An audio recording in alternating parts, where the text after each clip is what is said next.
Hey, salut mes grosses truites de cancale à la sauce aigre douce. Aujourd'hui ça va être un peu spécial parce qu'on va conclure en beauté votre saga préférée qui s'appelle La France ne s'est jamais portée aussi bien. Alors n'oubliez pas de vous abonner et d'activer la cloche, je publie en moyenne une vidéo par mois, vous ne serez pas débordés. J'ai démontré dans les 4 premiers épisodes que la France, qu'on peut aussi appeler le grand califat du Kwakubéistan, est un territoire aussi sécurisé que Singapour. Un pays dans lequel il fait bon flâner dans l'espace public en toute quiétude, et ce, à toute heure du jour et de la nuit. J'ai démontré également que la France est une nation qui respecte son héritage et son patrimoine historique, comme aucun autre pays dans le monde. Dans l'épisode 3, j'ai expliqué en quoi le QI moyen des Français était tellement en hausse depuis une dizaine d'années qu'à ce rythme-là, nous allons pouvoir renverser l'impérialisme chinois et l'impérialisme américain en à peine quelques jours pour reprendre le contrôle de la planète. J'ai ensuite montré dans l'épisode 4 que la France jouissait d'une souveraineté absolue sur son territoire et qu'elle était un pays libre, contrairement à d'autres régimes totalitaires ou à des États vassalisés par des puissances étrangères. Dans cet épisode 5, qui va clore le propos sur la magnificence actuelle de la France, on va parler argent,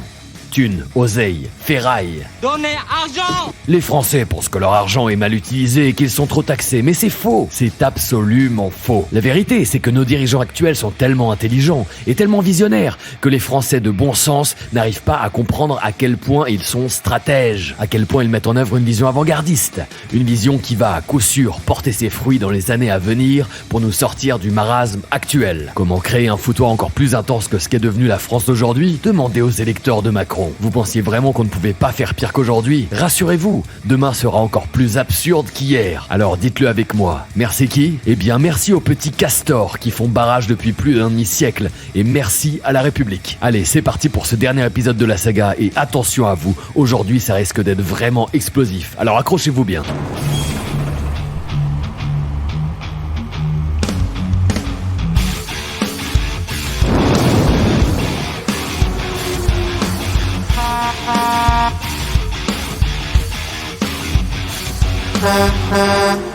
La dette publique de l'État français est quasiment nulle. Allez, je rigole, vous le savez bien, nous croulons sous la somme monstrueuse, que dis-je, apocalyptique, de plus de 3000 milliards d'euros de dette à ce jour. Et c'est lié précisément à cette histoire de planche à billets, dont j'ai déjà parlé dans les précédentes vidéos, qui produit de la monnaie de singe et qui fait exploser la dévaluation monétaire et donc qui crée une inflation démente en Occident. Aujourd'hui, grâce à la blockchain, il serait tout à fait possible d'adosser les monnaies nationales à des volumes constants, stables, des unités monétaires qu'il serait possible d'échanger sans aucun frais bancaire entre les individus et les structures pour des montants de l'équivalent du millionième de centime d'euro au trilliard d'euros sans aucune possibilité de fraude ni de frais. Avec le Bitcoin par exemple ou avec une autre chaîne de blocs cryptographiques, une entreprise peut envoyer 1 million d'euros à une autre entreprise en quelques secondes et sans aucun frais, de façon 100% sécurisée, sans piratage possible. Faites ça avec une banque traditionnelle, la transaction peut prendre des semaines et la banque encaisse au passage plusieurs dizaines de milliers d'euros. C'est le même principe si je veux envoyer 10 centimes d'euros à un pote. Pas de frais et une sécurité totale. Mais ça n'arrangerait pas les boomers qui s'enrichissent grâce au système traditionnel et qui décident justement de quel système est en place. Enfin, pour l'instant, l'opinion publique évolue très rapidement depuis l'avènement d'Internet et cela s'accélère avec Musk qui a repris Twitter. This is Elon Musk. Bon, allez, d'accord, la France n'est peut-être pas la championne en planche à billets et en dette publique, c'est sûr. Mais par contre, au niveau PIB, on peut dire qu'on se rattrape franchement. Et c'est aussi pour ça que la France ne s'est jamais portée aussi bien. Ou en tout cas, pas si mal. Regardons directement les chiffres et les courbes. Le PIB français actuel est inférieur à la moyenne européenne dans 80% des régions de France. Belle réussite! Merci les petits castors. Voyons maintenant l'évolution dans le temps du PIB de la France par rapport aux autres pays d'Europe. Excellent! Encore une victoire de la République. Bruno Le Maire incarne bien cette psychologie de boomer décorrélé du réel. Nous allons livrer une guerre économique et financière totale à la Russie. Nous allons donc provoquer l'effondrement de l'économie russe.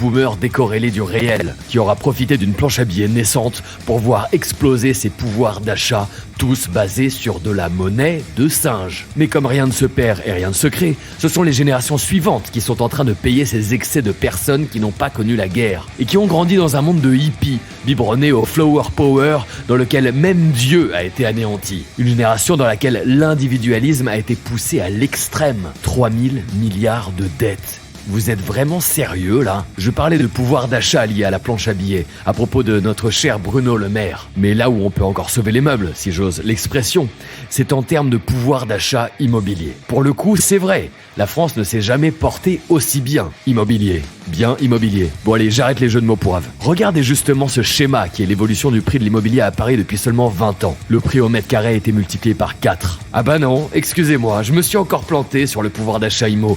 La situation est vraiment pourrie à tous les niveaux. Pour les boomers, il était simplissime d'acheter une maison de ville avec un jardin dès la trentaine. Avec l'équivalent du même salaire, aujourd'hui, il faut trimer des années en plus pour y arriver. Mais au moins, vous aurez votre jardin en ville. Allez, non, je déconne encore. Même avec des années de travail, vous ne pourrez acheter qu'un appart moyen dans une banlieue de 3e couronne ensauvagée par l'islamo-gauchisme, issu des choix politiques de ces mêmes boomers. Vous serez accueilli par Jean Karim et son bar à chicha qui aura remplacé la boulangerie traditionnelle. Au lieu d'avoir une baguette fraîche du matin comme quand vous étiez enfant, baguette créée à la sueur du front matinal de François, vous n'aurez qu'un pain de mie issu de l'industrie mondialisée et bourré de sucre blanc qui rendra accro vos enfants. Accro à ces produits qu'on ne peut même plus considérer comme de la gastronomie, dans le pays qui a lui-même créé la gastronomie la plus créative et la plus raffinée dans sa simplicité qu'il existe au monde. Mais ça, c'est... Donc elle a été utilisée, commencé à être utilisée quand cette... Hier soir. Qu'est-ce que vous comptez en faire? Là, on va le jeter. Mais vous comptiez pas le jeter. Si vous l'avez gardé, c'est parce que vous vouliez l'utiliser. Non. Donc ça, c'est ce qui reste de la journée? Le recyclage de la viande, c'est la fraude la plus couramment relevée. Un maximum de profit pour un minimum de pertes. Le docteur... France postmoderne, celle qui ne s'est jamais portée aussi bien. Et je ne vous parlerai pas du fait que la France est le pays le plus taxé du monde. Et contrairement à ce qu'on aurait pu penser, je suis vraiment au premier degré là. Je ne vous parlerai pas de la vague de faillite des boulangers dont j'ai déjà parlé dans ma vidéo intitulée La fin est proche. Fin écrit F-A-I-M. Je ne vous parlerai pas de l'argent public utilisé par Brigitte pour redécorer l'Elysée avec des œuvres d'art dégénérées et fabriquées par des guignols de l'art contemporain comme Jeff Koons ou comme Claude Lévesque qui était mis en cause dans une affaire de à grande échelle. Je ne vous parlerai pas non plus des 17 milliards d'euros de pertes qu'a connu EDF après des années de gestion catastrophique de cette structure publique, dont le système de fonctionnement, à l'origine simple et efficace, a complètement dérapé ces dernières années. À propos de la souveraineté électrique, je ne développe pas non plus, avec un Macron qui, pour faire plaisir à une gamine autiste ressemblant plus à une sorcière de Soros qu'à une fée suédoise, a décidé de nous rendre complètement dépendants énergétiquement en projetant de fermer un nombre indécent de centrales nucléaires avant de faire finalement marche arrière, sur un élan de lucidité, quand il a vu qu'il en allait littéralement finir dans le froid et dans le noir l'hiver dernier. L'inflation alimentaire, c'est pareil. Ces dernières années sont dignes d'une dystopie que personne n'aurait pu imaginer au moment du choix de Macron d'appliquer la entre guillemets stratégie du quoi qu'il en coûte. Enfin, quand je dis personne, évidemment, nous l'avions tous vu venir les premières semaines de cette grippette 19 qui fut la plus grande mascarade de la décennie. Grippette pour laquelle, au passage, votre Boris national n'a pas pris une seule dose. Ce qui me fascine 5 ans après le début de l'insurrection des Gilets jaunes, c'est qu'à l'époque, le prix du carburant ne dépassait pas 1,50 €. Mais c'était précisément la raison pour laquelle le mouvement avait débuté. C'était en raison de l'augmentation du prix des carburants. L'euro 50 est valé à 10 francs. Le Gaulois ne pouvait plus accepter un tel affront, lui qui avait les mains dans le cambouis, et, c'est le cas de le dire, pendant que les décideurs, eux, n'étaient pas impactés, étant donné que leurs chauffeurs privés payaient le carburant avec l'argent public, encore une fois judicieusement réparti. Aujourd'hui, le prix du litre a carrément dépassé 2 €, et personne ne dit rien. Le pire dans tout ça, c'est que la marge de l'État sur les carburants, contrairement à ce qu'on pourrait croire, n'a pas diminué. Ce n'est pas que les exportateurs qui ont augmenté les prix. Non, la réalité complètement aberrante, c'est que l'État a augmenté ses marges sur les carburants depuis le point de rupture de 2018, incarné par la révolte des Gilets jaunes. Les Français encaissent, réfléchissent, se positionnent, se demandent qui pourrait les sortir d'affaires, quels dirigeants pourraient contrecarrer ces politiques dévastatrices, ces politiques anti-France. Et la réponse n'est pas encore là pour la plupart. La nouvelle opinion publique dossier qu'avait mis en avant Éric Zemmour pendant la campagne des présidentielles de 2022. Et même s'il n'a fait que 7%, cela a porté ses fruits pour le camp national car cela a permis de dédiaboliser Marine et elle faillit passer au deuxième tour. Mais est-ce que vous pensez vraiment qu'une Marine ou qu'un Jordan pourra changer quelque chose à la situation désastreuse dans laquelle nous nageons? Je n'en suis plus si sûr. Les Français attendent qu'un représentant les sauve. C'est une envie compréhensible, certes, mais que font-ils, eux, de manière proactive pour être vraiment français et faire ressusciter la France? Si l'idée est de faire ressusciter la France, comment définir l'essence profonde de ce que c'est que d'être français? Le français est celui qui constitue l'atome de la société française. Atome qui, une fois regroupé en famille, constitue des molécules. Ces molécules, mises bout à bout dans un ordre harmonieux, créent un tissu social. Et ce tissu social, quand il est homogène, peut se réclamer d'être le support de l'écriture de l'histoire de France. Si les Français ne redeviennent pas activement français, il y aura beau avoir une Marine, un Zemmour ou quiconque à la tête du pays, cela ne rendra pas le tissu social français suffisamment fort pour résister aux épreuves du temps. Mais comment faire? Comment être français? Est-ce qu'il suffit de manger du saucisson et boire du vin rouge? Est-ce qu'il s'agit de porter une moustache, un béret, d'avoir une marinière et de porter une baguette sous le bras? Est-ce qu'il s'agit de publier des contenus patriotes sur les réseaux sociaux et de supporter les équipes de sport national aux événements sportifs? Est-ce qu'il s'agit de cracher sur les roast beef pour le plaisir quotidien ou pour faire honneur à Sainte Jeanne d'Arc? Qu'est-ce que c'est que d'être fondamentalement français? Comment honorer la France éternelle, celle des chevaliers, celle des rois qui ont fait l'histoire, celle de Louis XIV, celle de Saint-Louis, celle de Charlemagne, celle de Clovis qui fut le premier roi de France? Pourquoi Clovis fut le premier français? Question essentielle. Qu'est-ce que la France finalement? La France est une Gaule romanisée et christianisée. La France est un territoire païen conquis par Jules César. Mais quand l'Empire commençait à chuter, comment se fait-il que la Gaule ne se soit pas effondrée dans la foulée? Quelle est l'étincelle qui permit bien au contraire à cette Gaule romanisée de devenir la France éternelle? La France que nous aimons tous, la plus grande épopée civilisationnelle de l'histoire. Qu'est-ce qui permit à Clovis de faire naître la France dans un contexte de chaos de l'Occident soumis aux invasions barbares? Vous l'aurez compris, je parle de la célèbre bataille de Tolbiac et de la fameuse conversion de Clovis à la religion catholique. Sans la conversion des Français à la chrétienté, il sera impossible de continuer à écrire l'histoire de la France. Le salut de la France viendra sûrement d'un dirigeant, certes, mais quand la France elle-même, c'est-à-dire quand le peuple français sera redevenu français. La France est la fille aînée de l'Église, et c'est pour cela qu'elle est autant attaquée par les forces mondialistes. Quand la France sera tombée, le reste suivra, et la page sera tournée. L'Occident ne sera plus. Comment la France peut-elle trouver la force de redevenir la France, quitte à ce que les Français soient prêts à combattre et à mourir pour elle, quand l'envahisseur sera prêt à mourir pour obtenir le territoire en oblation faite à son Dieu, à son prophète? En quelque sorte, la mosquée commémore la bataille de 732, à l'époque de Charles Martel. Pourquoi avez-vous appelé ce centre le pavé des martyrs? Est-ce en référence à la bataille qui a eu lieu ici? Exactement, grâce à Dieu. Ce site est situé sur la principale route empruntée par l'armée islamique. Elle a été pavée par les Romains. C'est pour ça qu'on l'a appelé le centre islamique du pavé des martyrs. Dans l'histoire de France, on insiste sur cette victoire, car c'est la seule victoire à l'époque des chrétiens sur les musulmans. Une victoire de Charles Martel.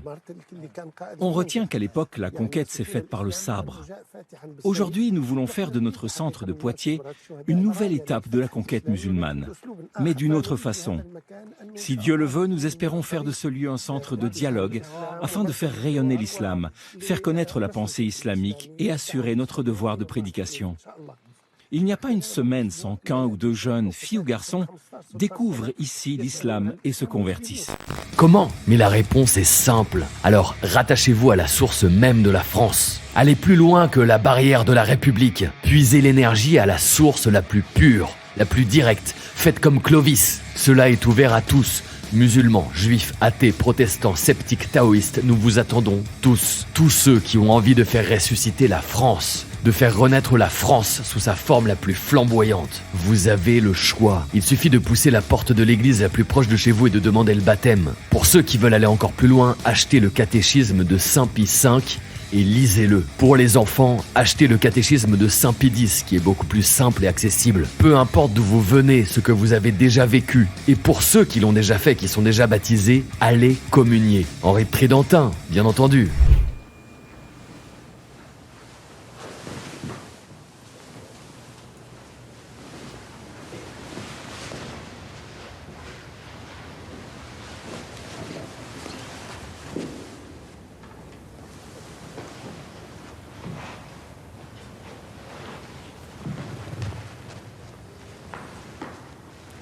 Trouvez une paroisse tradie et allez vous régaler. Il y en a de plus en plus. Même si vous n'avez pas la foi actuellement, pratiquez. La foi viendra par la pratique. Vous deviendrez l'atome français qui créera sa molécule et qui sera constitutif du tissu social français. Tissu qui appellera le bon dirigeant à prendre la tête du pays et à relever la France une bonne fois pour toutes avant qu'il ne soit définitivement trop tard. J'ai personnellement réalisé cet itinéraire à l'âge adulte et ce fut le meilleur choix de toute ma vie. La politique m'a amené à la foi et j'en ai récupéré une puissance que jamais je n'aurais pu imaginer avoir de ma vie. Une puissance que la République à elle seule n'aurait jamais pu me donner. Une énergie qui pourra me permettre de combattre mes ennemis, les ennemis de la France, sans aucune limite possible. Une énergie infinie que j'utilise au quotidien pour mener à bien mes projets. Comme un camion poids lourd de 38 tonnes chargé à bloc et porté à pleine vitesse. Si vous regardez cette vidéo, c'est que vous êtes déjà dans la bonne course. Pour conclure, je vous remercie d'être arrivé jusqu'à la fin de cette vidéo sans avoir fui comme des vampires au lever du soleil. Mieux que tous les discours, cette image peut résumer la situation financière de la France actuelle. Voici le contrat social de notre cher pays en 2024. Vous trouvez ça effarant ? Et moi aussi. Et pourtant, tout y est. Les amis, la chaîne va continuer à se développer un maximum. Cet épisode est le dernier de la saga intitulée « La France ne s'est jamais portée aussi bien ». Mais c'est loin d'être la dernière vidéo de la chaîne. Enfin, si YouTube ne me la censure pas. Sinon, rendez-vous sur Odyssée ou sur VK. Je vous ai prévu plein de régalades pour continuer l'année sur des sujets plus légers qu'aujourd'hui. Des histoires de fous et surtout un esprit camionneur et philosophe qui ne changera pas de sitôt. Allez les routiers, merci d'avoir fait ce bout de route avec moi et rendez-vous très vite pour les prochaines vidéos. En attendant, je vous laisse répondre à cette question en commentaire. Si le ski alpin, qui a le beurre et la confiture ?